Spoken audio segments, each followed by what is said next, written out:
నమస్తే SR7 టీవీకి స్వాగతం. నా పేరు శబానా. అభివృద్ధి సంక్షేమమే agenda. Doctor BR Ambedkar Konaseema జిల్లా కొత్తపేట నియోజకవర్గం రావులపాలెం మండలం కొమరాజు లంకలో పలు అభివృద్ధి పనులను ప్రారంభించిన ప్రభుత్వ విప్ చిల్ల జగ్గిరెడ్డి ముఖ్య అతిథులుగా పాల్గొన్న RUDA chairman Rautu Suryaprakash Rao, AP state housing corporation chairman Medapati Sharmila Reddy Komaraju Lanka గ్రామంలో అంగరంగ వైభవంగా జరిగిన వివిధ అభివృద్ధి పనుల ప్రారంభోత్సవ కార్యక్రమాలలో 6,57,50,000 రూపాయల అభివృద్ధి పనులను ప్రారంభించిన ప్రభుత్వ whip Chilla Jaggireddy. Reporter Sairam Prasad, Kothapeta revenue incharge. 10 ఏళ్ళ నుంచి మీరు ఎంత బాధపడతారో మీకు తెలుసు. నేను మళ్ళీ మీకు స్ట్రీట్ మీటింగ్ వస్తాను. స్ట్రీట్ మీటింగ్ లో మిమ్మల్ని అందరూ పిలిచి అడుగుతాను. మీకు మెయిన్ నిలస్థానం ప్రాబ్లం ఉంది, అది కూడా చేస్తాం. అది కూడా నేను మాట్లాడతాను. స్ట్రీట్ మీటింగ్ కోసం మాట్లాడుతున్నాను.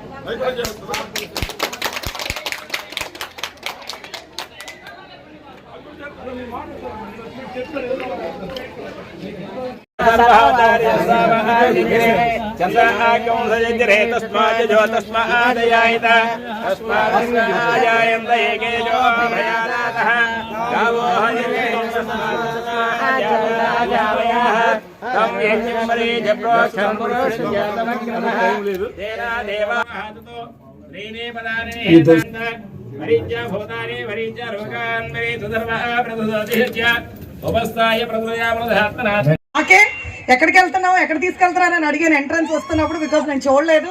నిజంగా నాకే మాటలు రావట్లేదు. చాలా ఆనందంగా ఉంది. మరి మా ఆధ్వర్యాన్ని ఇంత అందమైంగా, ఎందుకంటే ఫండ్స్ ఇవ్వడం ఒక ఎత్తు, అందరూ ఇల్లు కడతారు, కానీ దాన్ని అందంగా తీర్చిదిద్ది కట్టేవాళ్ళే హీరోలు. సో అంత అందంగా ఈ రోజున ఫండ్స్ 100% యూటిలైజ్ చేస్తూ, సో వాస్తవానికి చెప్పాలంటే ఖచ్చితంగా ఈరోజు చెల్లా జగ్గిరెడ్డి గారు వెరీ లక్కీ పర్సన్. చాలా సొంత టీం ఈరోజు చాలా అద్భుతంగా ఫండ్స్ విషయం అనవసరం, మాకు జగ్గిరెడ్డి గారు చెప్పారు, మేము చేసాము. సో జగ్గిరెడ్డి గారు కూడా ఎక్కడ ఏది ఇచ్చిపెట్టరు. నెక్స్ట్ ఏంటి అభివృద్ధి కార్యక్రమం అంటారు. సో ఇందాక ఆయన అడిగినట్టు మరి కొమరాజు లంకలో ఏదో వంతెన కావాలని అడుగుతున్నారు. నేనైతే ఖచ్చితంగా గ్యారంటీగా ఈ అభివృద్ధి చూసి మీకు మెజారిటీ వచ్చేస్తుంది ఎమ్మెల్యే గారు. సో అందరి తరఫున నేను అడుగుతున్నాను. సో మీరు నెగ్గిన వెంటనే ఆ వంతెన ఏదో మరి కృష్ణారెడ్డి గారితో పాటు నేను అడుగుతున్నాను, మీరు వంతెన ఇచ్చేయాలి, ఈ యొక్క ఏరియా డెవలప్మెంట్ చేయాలి.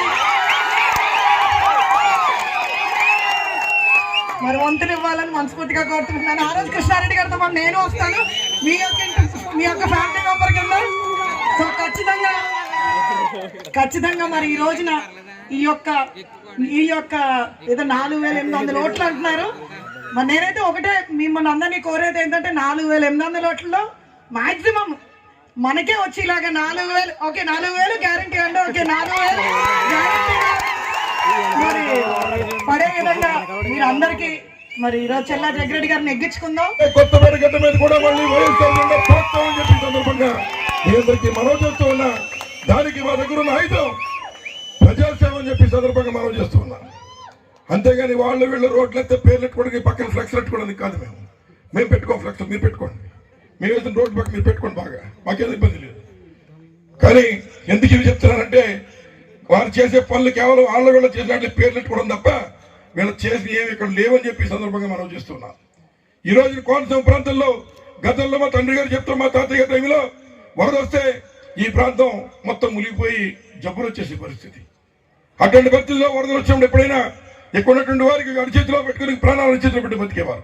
2004లో స్వర్గీయ రాజశేఖర రెడ్డి గారు మరి ఏటిగట్ల పునర్నిర్మాణం చేసి ఇవాళ ఎంత వరద వచ్చినా మనం చక్కగా ఇంట్లో స్వేచ్ఛగా ఉండేటువంటి అవకాశం ఇచ్చారు. ఇట్లా శాశ్వతమైన పనులు ఎవరు చేశారో ఆలోచించే. ఇవాళ మీ గ్రామమే ఒక్కసారి చూసుకోండి. అక్కడి నుంచి బయలుదేరి వస్తుంటే ఎన్హెచ్ఏ దగ్గర నుంచి వచ్చే రోడ్డు ఇలా ఉంది.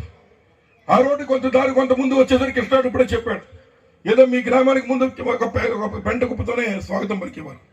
ఇవాళ మొత్తం తీయించి దాన్ని బయట వేయించే కార్యక్రమం. సంబంధిత